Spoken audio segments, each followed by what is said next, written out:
West Bengal State Committee एबसुखौ जोङो मदद खालामनांगौ जाहाथे West Bengal थानाय 2-3 लाख जे बर'फोर दङ बे बर'फोरनि थाखाय जाहाथे दुलाराय बर' फरायसा आफादा खामानि मावलांनो हायो राव थुनलाइ हारिमु आरो आसार खान्थिखौ फोथांना लाखिनायनि थाखाय जाहाथे बेयाव खामानि मावनो हायो दुलाराय बर' फरायसा आफादा जाहाथे बेयाव थानाय फरायसाफोरखौ जोथोन लानो हायो बेयाव थानाय लाइमोनफोरखौ जाहाथे जोथोन लानो हायो बिनि थाखाय वेस्ट बेंगल स्टेट कमिटि एबसुआ खामानि मावगासिनो दङ दिनै 2 मार्च जोंनि जारिमिनारि बेयो मोनसे सान जे सानाव बड'फा उपेन्द्रनाथ ब्रह्मआ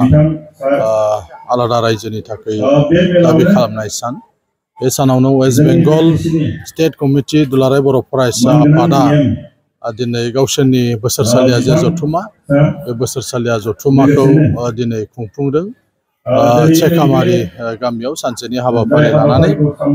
दा बेयाव फैनानै जोबोद गोजोननाय मोनदों दुलाराय बर' फरायसा आफादनि बिबान लानाय समफ्राव जोङो बे ओनसोलफ्राव जोङो फैनानै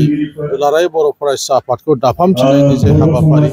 बे हाबाफारिखौ मावनो थाखाय खाबु मोनदोंमोन आरो आं दिनै गोबाव बोसोरनि उनाव फिन बे चेकामारियाव फैनानै रायजो राजाफोरजों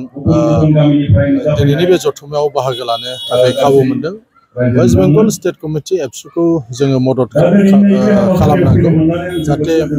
वेस्ट बेंगलाव थानाय 2-3 लाख जे बर'फोर दङ बे बर'फोरनि थाखाय जाहाथे दुलाराय बर' फरायसा आफादा खामानि मावलांनो हायो राव थुनलाइ हारिमु आरो आसार खान्थिखौ फोथांना लाखिनायनि थाखाय जाहाथे बेयाव खामानि मावनो हायो दुलाराय बर' फरायसा आफादा जाहाथे बेयाव थानाय फरायसाफोरखौ जोथोन लानो हायो बेयाव थानाय लाइमोनफोरखौ जाहाथे जोथोन लानो हायो बिनि थाखाय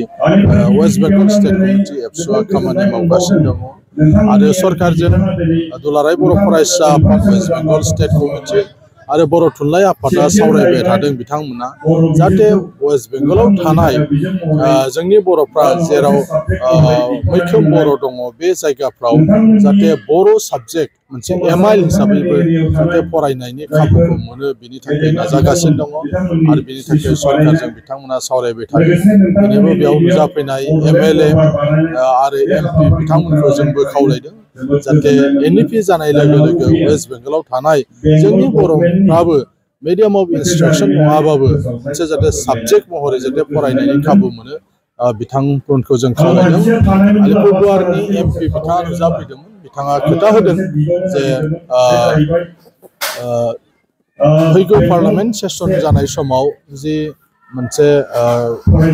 कमिटि दङ गाव धर्मेन्द्र प्रधान सोलोंथाइ मन्थ्रि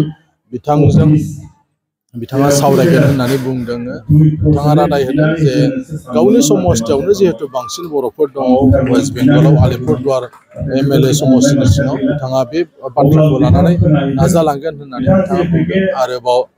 जों मिजिंथिदों जिहेतु जोंनि बिटिआर सरकारा बेंगल सरकारजों सावरायनानै बे आयदानि सायाव जर होनानै खामानि मावनो थाखाय राहा लामा लागासिनो जों मिजिंथियो बेनिफ्राय फैनाय लोगो लोगो जोंनि बेयावनो थानाय जे बर'फ्रा बिथांमोनाबो मिडियाम अफ इन्सट्राक्सन नङाबाबो जाहाथे साबजेक्ट महरै फरायनायनि गासिबो हाबाफारिया जेन' जालाङो बेखौ जों मिजिंथियो